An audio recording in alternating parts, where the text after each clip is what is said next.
O livro de Ruth é uma joia preciosa da Bíblia. É uma história curta, mas carregada de profundidade, que fala sobre amor, lealdade, fé e a maneira surpreendente como Deus conduz os acontecimentos da vida para cumprir seus planos eternos. A narrativa se passa no tempo dos juízes, um período em que o povo de Israel ainda não tinha rei, e cada um fazia o que achava melhor aos seus próprios olhos. Foi uma época de instabilidade marcada por crises espirituais, sociais e políticas. E, em meio a esse cenário, a história de uma família simples se desenrola, mostrando que, mesmo em tempos difíceis, Deus está presente, cuidando dos detalhes.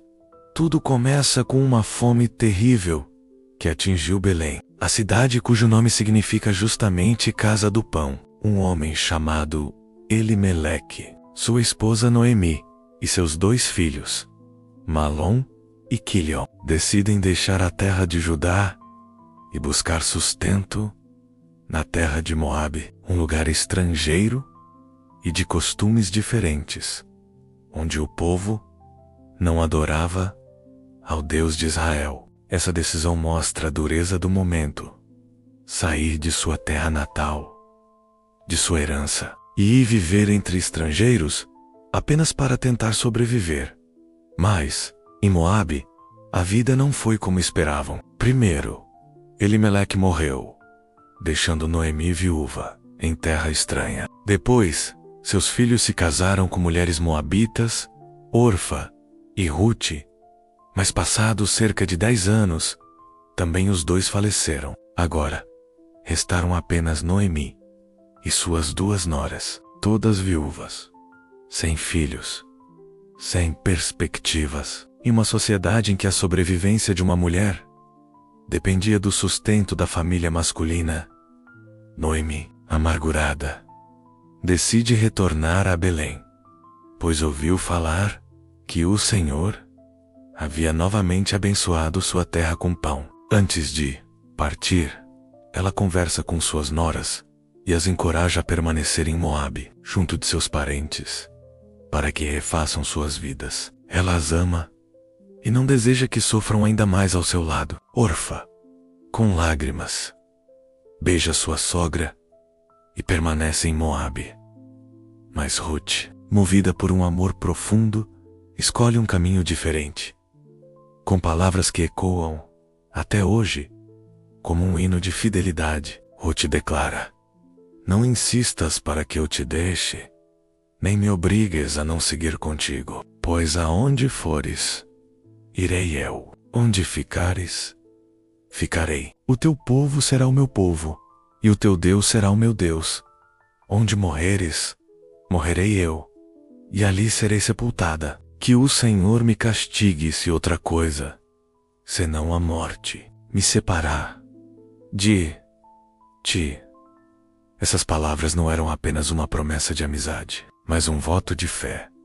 Ruth estava deixando sua pátria, sua religião, sua cultura, para se unir ao povo de Israel e, acima de tudo, para seguir o Deus verdadeiro.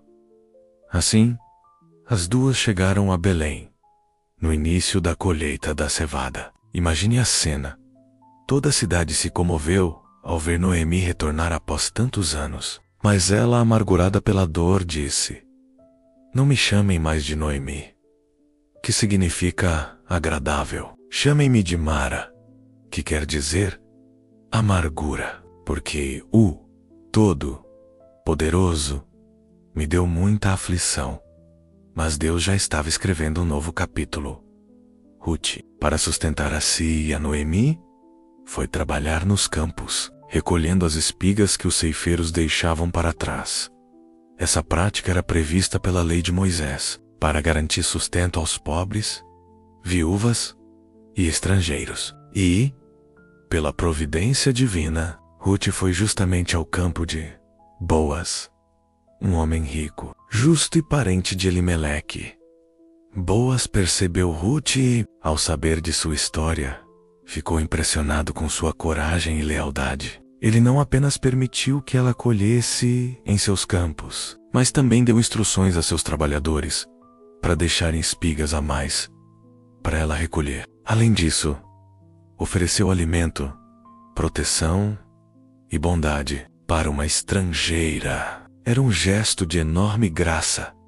Ruth ficou surpresa e disse: "Como encontrei favor em teus olhos, para que me trates com bondade, sendo eu estrangeira?" Boaz respondeu que havia ouvido tudo sobre sua fidelidade a Noemi e declarou: "Que o Senhor recompense o teu proceder e que sob as asas do Deus de Israel tu encontres refúgio."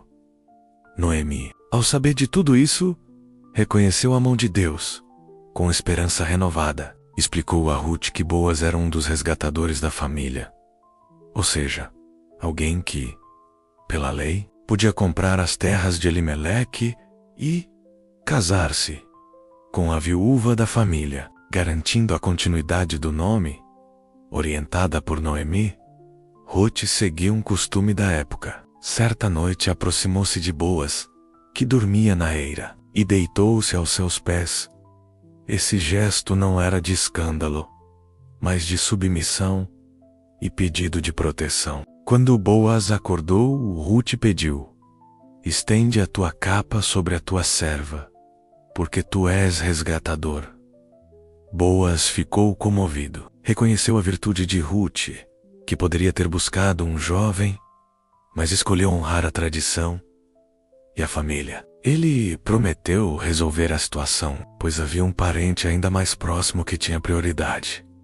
No dia seguinte, Boaz foi até a porta da cidade, onde os negócios eram resolvidos diante dos anciãos. Chamou o parente e expôs a questão. O homem, a princípio, concordou em resgatar as terras.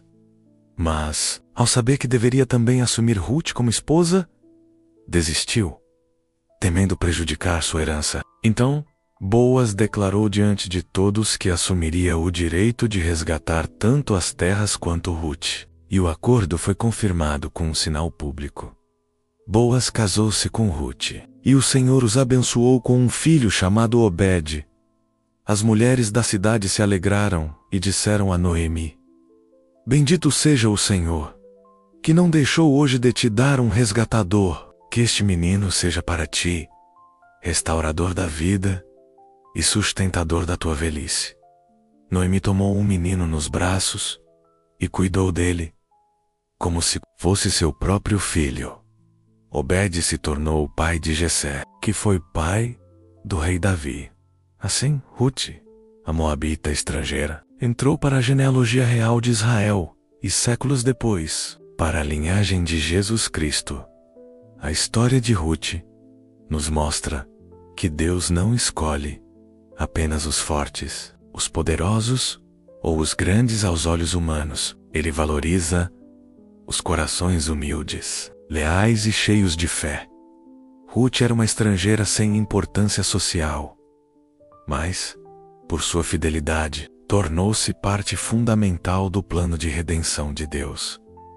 Esse livro nos ensina que, mesmo em tempos de dor e perda, o Senhor está trabalhando. Ele transforma lágrimas em alegria, vazio em plenitude e amargura em esperança. Mostra também que nossas escolhas de fidelidade e bondade têm um impacto que vai muito além do que podemos imaginar.